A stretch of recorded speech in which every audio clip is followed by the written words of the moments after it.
commit 20 turnovers, allow 20 offensive rebounds. What was kind of the breakdown in those areas tonight? I could. I was going to say some real smart ass thing. I mean, just yeah. I mean, obviously with a lot of their guys out, I think they had an emphasis on just kind of playing hard too. Obviously, there's guys out there that who knows kind of where their careers are at and where they're going to go, but they had a pretty big opportunity tonight, and I think they obviously took advantage of it.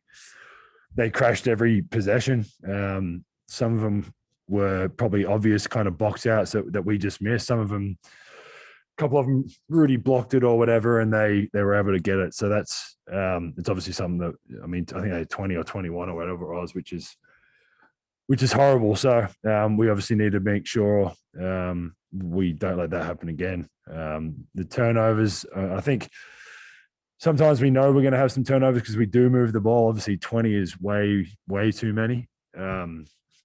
So just yeah, I mean, just being smarter with the ball. Obviously, reading the defense, reading what they're doing, how they're playing us. Some of them are just kind of stupid ones, but there's obviously some that we can. A lot that we can change and make better decisions at the point of the possession. So obviously I'm glad to get a win, but it wasn't the prettiest one. And yeah, we'll watch.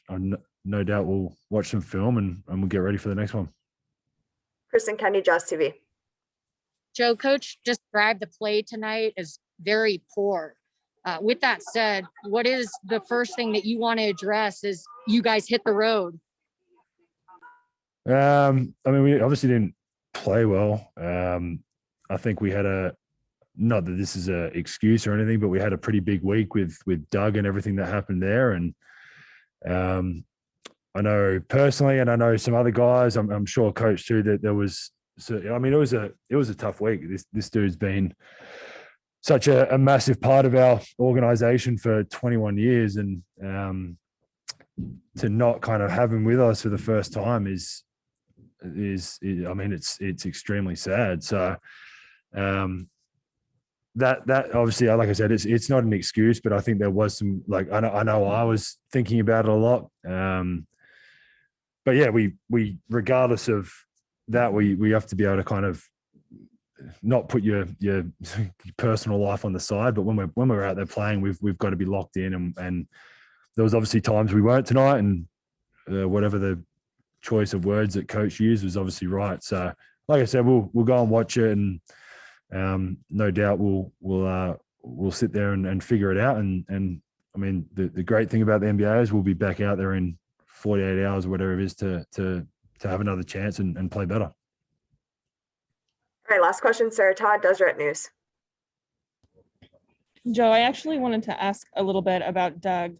I know that you were close with him. A lot of the guys are really close with him, and just sort of what he meant to the team. And then additionally, kind of like you were saying, I think a lot of people don't really realize the kinds of things that NBA players go through and have to kind of put on the back burner each day when they're going to work. How difficult is it to sort of balance that?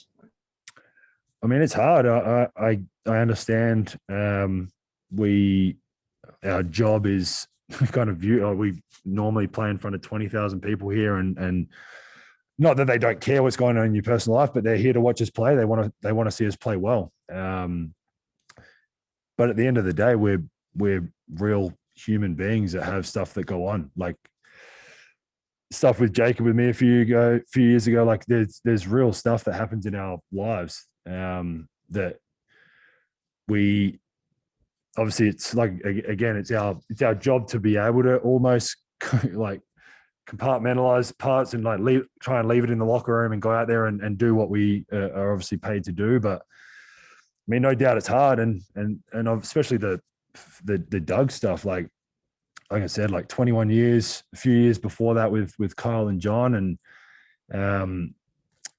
I said it the other day, like he was almost that kind of the glue guy off the court for us. His personality, his horrible humor for most of the part. But like you sit there and think about, like I was saying to Renee yesterday,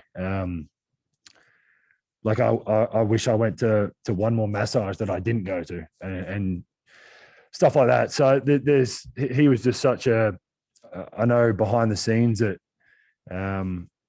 it's like you guys don't get to see him a lot and what he was to our group. But I mean, yeah, 7 years with him. I guess I'm very grateful that I got 7 years with him and some hilarious times, some sad times. I'm so glad he got to come to the bubble with us and do that with us to experience that and obviously spend some pretty close time with him.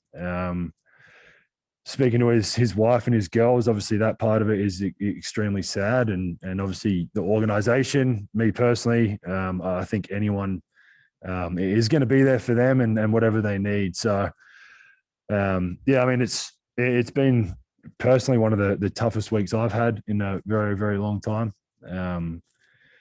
We think about him all the time. We talk about him all the time. Like I said, there's so many good memories from our experiences with him the last few years. So, yeah, yeah, really tough week. All right, that's it. Thank you, Joe. We appreciate your time. Guys. Thanks, Joe.